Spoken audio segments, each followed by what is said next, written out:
On June the 21st, 1983, the European community decided to block food aid to Vietnam as part of the embargo initiated by the United States. Stockpiles of dried milk have never been higher in Europe.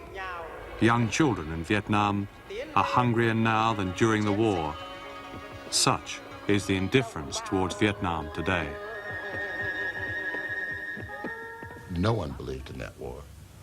And that's the tragedy, really, of Vietnam, to me, that it was as thought out as the Children's Crusade was thought out. So, we look for scapegoats.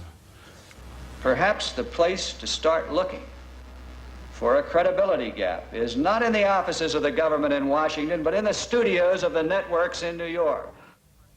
In Britain, pressure on the media is less obvious, more subtle. I think that after Vietnam, in fact I know that after Vietnam, the British government had a very close look at the effect that the presence of television cameras on the battlefield and that the free reporting, newspaper reporting, of a war could have on the aims of the government in that war. And I think there was a symposium at the Royal United Services Institution in which somebody said, I forget who it was, one of the participants said, we will have to very carefully consider whether it will ever be possible to have television cameras on a battlefield again. This was the lesson they were looking at from Vietnam. And then from that moment on, the MOD had a plan of how they would control the media in any coming war in which Britain would be involved. And that plan was put into operation for the Falklands. Well, I think the key difference between reporting in the Falklands and certainly all other war situations I've been involved in is that we, the hacks who were down there, were totally prisoners of the Ministry of Defence, in the sense that they controlled our access to the outside world.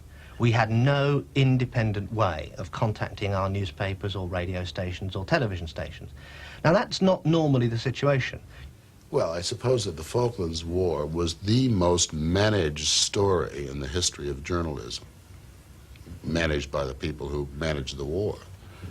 The most extraordinary piece of news management. Hand-picked correspondence, no foreign correspondence,